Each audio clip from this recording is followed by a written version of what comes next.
कभी कभी ज़िंदगी की सबसे बड़ी लड़ाई एक छोटे से सिग्नल से शुरू होती है। फरवरी की एक शाम कुछ अजीब हुआ। जैक अचानक से कांपने लगा।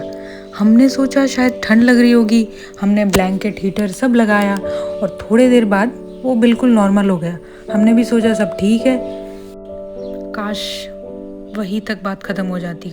कुछ हफ्ते बाद हमें उसके स्क्रोटम पे एक छोटा सा ब्लिस्टर दिखा। थोड़ा सा खून आ रहा था। उस वक्त हमें लगा बस स्किन इन्फेक्शन होगा शायद, लेकिन पेट पेरेंट्स होने के नाते हम कोई रिस्क नहीं लेना चाहते थे और इसीलिए हम तुरंत डॉक्टर के पास गए। डॉक्टर ने जैक को अच्छे से एग्जामिन किया। वेट चेक हुआ, मेडिसिन लिखी गई, सप्लीमेंट्स दिए गए, स्किन लोशन, एंटीबायोटिक्स, सब कुछ एक नॉर्मल ट्रीटमेंट जैसा लग रहा था। और सच कहूँ, उस दिन हम काफ़ी रिलीव थे। उसके बाद हमारी लाइफ सिर्फ एक रूटीन बन गई। Medicine, food, water, care, prayer, हर सिरप टाइम पे, हर लोशन, हर डोज। और धीरे धीरे घाव भरने लगे। हमने सोचा अब सब ठीक है, सब ठीक हो रहा है। लेकिन एक चीज़ थी जो डॉक्टर को परेशान कर रही थी। डॉक्टर ने बोला एक ब्लड टेस्ट करते हैं। हमने बिना सोचे हाँ बोल दिया। हमें बिल्कुल अंदाज़ा नहीं था कि वो एक रिपोर्ट हमारी ज़िंदगी बदल देगी। आज भी याद है मुझे जब रिपोर्ट हाथ में आई थी। दिल इतने ज़ोर से धड़क रहा था कि रिपोर्ट पढ़ने से पहले ही डर लग रहा था।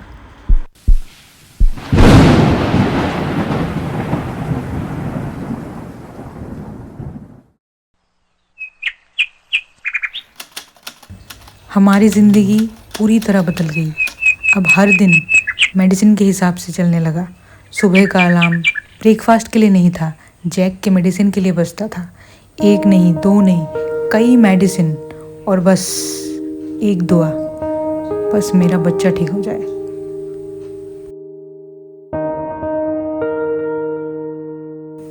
और फिर एक छोटी सी उम्मीद दिखने लगी। जैक फिर से अच्छे से खाना खाने लगा, पानी पीने लगा, उसकी एनर्जी भी थोड़ी वापस आने लगी। हमने सोचा शायद हम जीत गए या जीत रहे हैं।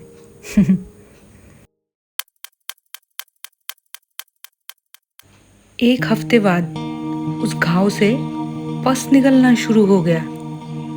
डॉक्टर ने बोला टाइम लगेगा। हम वेट कर रहे थे, लेकिन 15 दिन बाद जैक के बॉडी के अलग अलग जगह नए घाव दिखने लगे। ओह माय गॉड, उस दिन हम सच में डर गए थे। उसको ऐसे देखकर दिल टूट जाता था। इसलिए हमने डायपर यूज़ करना शुरू किया। हर दिन एक नया चैलेंज था। Oh my God. उस दिन डॉक्टर बहुत खुश थे और हम भी।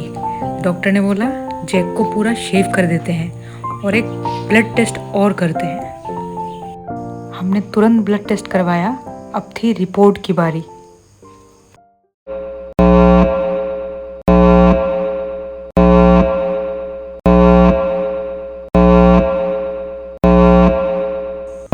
उस दिन हम टूट गए। एक नहीं, दो डेडली पैरासाइट्स, और वो भी एक साथ।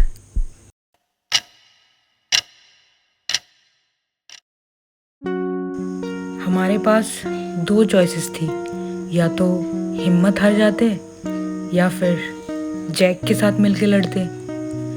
तो हमने दूसरा ऑप्शन चूज़ किया। ट्रीटमेंट चल रहा था, लेकिन डॉक्टर ने एक और प्रॉब्लम नोटिस किया। जैक के बॉडी में टिक्स के एग्स थे जो उसकी स्किन को हील होने नहीं दे रहे थे। डॉक्टर ने फिर एक नया शैम्पू प्रिस्क्राइब किया। हमें लगा बस एक नया मेडिसिन है। हमें बिल्कुल भी अंदाज़ा नहीं था कि अगले कुछ घंटे हम कभी नहीं भूल पाएंगे। जैसे ही शैम्पू लगाया कुछ सेकंड्स तक सब नॉर्मल था, और फिर जैक ने भागना शुरू कर दिया। उसकी बॉडी में इतनी तेज़ जलन हो रही थी कि वो चैन से एक सेकंड भी ना बैठे, ना खड़ा हो पाए। उसकी आंखों में दर्द था और हमारी आंखों में बस बेबसी। 2 घंटे हमने उसको पानी के बकेट में खड़ा करके रखा। जब तक पानी में रहता थोड़ा आराम मिलता, जैसे ही बाहर निकलता फिर वही जलन। रात के 2 बजे फिर एक आइडिया आया कोकोनट ऑयल का। हमने पूरी बोतल उस पे लगा दी, एसी लगा के रखा और धीरे धीरे जलन कम होने लगी। क्या ही वो रात थी। दिन गुजरते रहे, मेडिसिन कंटिन्यू रही। हर दिन एक ही रूटीन था, मेडिसिन, केयर, प्रेयर और इंतज़ार।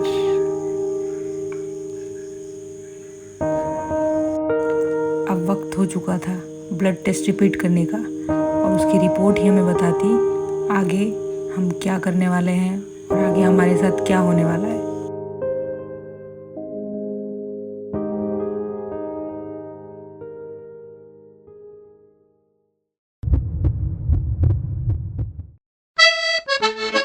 रिपोर्ट फाइनली आ गई और सब नेगेटिव। डॉक्टर खुश थे और हम क्लाउड 9 पर थे। हम हॉस्पिटल से बाहर निकल गए और लगा हम जीत गए। हम सेलिब्रेट कर रहे थे। लेकिन कभी कभी ज़िंदगी आपको सेलिब्रेट करने का वक्त नहीं देती और वक्त हमारे लिए कुछ और ही लिख चुका था।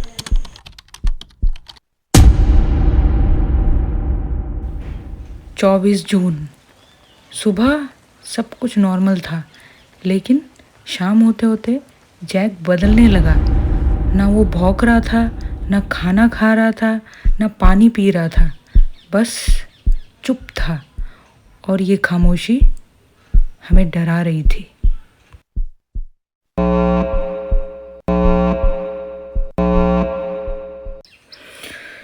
शाम होते होते एक और सिम्टम शुरू हुआ। उसके मुंह से लगातार सलाइवा निकल रहा था। हम पानी पिला रहे थे लेकिन वो निगल नहीं पा रहा था। पानी वापस आ रहा था।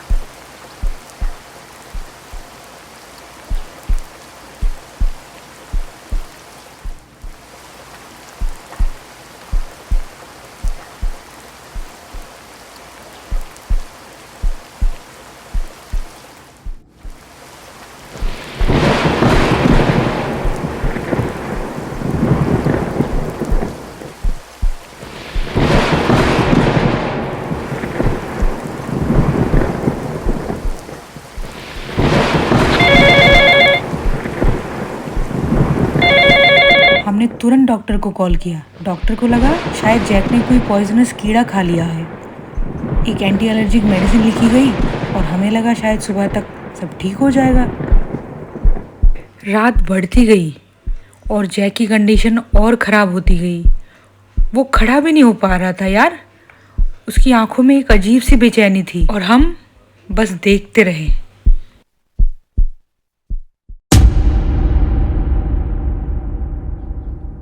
सुबह जैक बिल्कुल लेट गया। उसकी जीभ बाहर थी, आंखें बिल्कुल स्टील। उस वक्त हम टूट गए। हम सीधा हॉस्पिटल भागे। डॉक्टर ने जैक को देखा और बिना 1 सेकंड वेस्ट किए ट्रीटमेंट शुरू कर दिया। 2 घंटे बाद जैक थोड़ा स्टेबल हुआ। डॉक्टर ने घर ले जाने को बोला। हमने सोचा डेंजर ख़त्म, लेकिन घर पहुंचते ही जो हुआ उसके लिए हम बिल्कुल भी तैयार नहीं थे। जैक को सीजर्स आने लगे। उसका जॉ लॉक होने लगा, बॉडी ट्विच करने लगी थी और वो चल भी नहीं पा रहा था और वो हमें पहचान भी नहीं रहा था। हम दोबारा हॉस्पिटल भागे। इस बार डॉक्टर भी सीरियस थे। इमरजेंसी मेडिसिन पुश की गई, ड्रिप लग गई और हम बस प्रेयर कर रहे थे।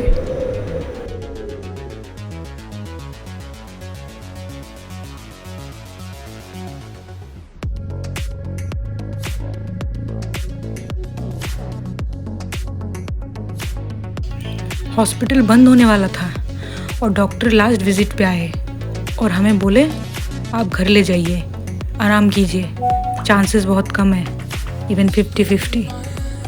उस रात हम सब रो रहे थे। जैक के बॉडी में जैसे जान ही नहीं थी। हमने मेडिसिन भी दे दी थी, डॉक्टर्स भी अपना बेस्ट कर चुके थे। अब बस भगवान बचे थे। और फिर कुछ हुआ।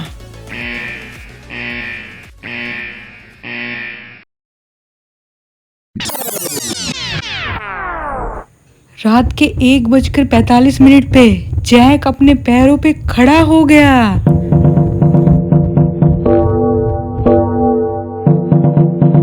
उस मोमेंट को मैं आज तक वर्ड्स में डिस्क्राइब नहीं कर पाई। वो हमारे लिए मिरेकल था।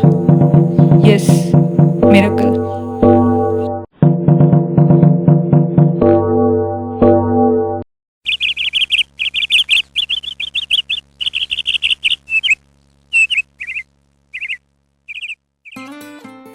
अड़तालीस घंटे बाद जैक ने पहली बार खुद चलने की कोशिश की। उसके कदम बहुत धीरे थे, लेकिन हमारे लिए वो ओलंपिक गोल्ड मेडल से कम नहीं था। उसने फाइनली यूरिन भी पास किया। अगले 5 दिन हम रोज 2 बार हॉस्पिटल जाते थे। Drip, injection, medicine and prayer. 5 दिन बाद एक न्यू डॉक्टर ने जैक को देखा, जैक को ऑब्जर्व किया। ऐसा लगा डॉक्टर कुछ ढूंढ रहे थे और तुरंत कहा, एक टेस्ट और करते हैं।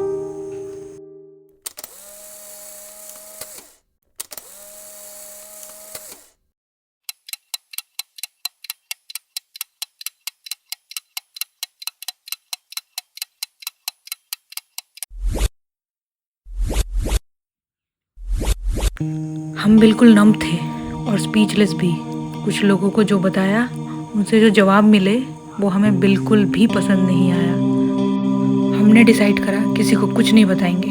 हमने सिर्फ 3 चीज़ें चूज़ करी, मेडिसिन, केयर और प्रेयर, बस।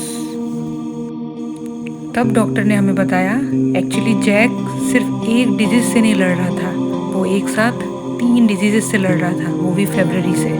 बेबिशिया, एनाप्लाज्मा और कैनाइन डिस्टेम्पर।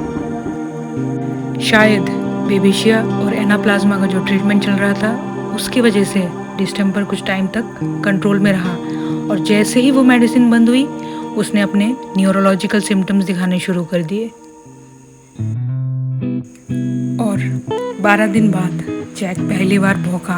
अगले दिन दौड़ने लगा, खेलने लगा। नॉर्मल लाइफ वापस आ रही थी, और हम, आपको पता है, डॉक्टर थोड़ा सरप्राइज थे, लेकिन खुश भी थे।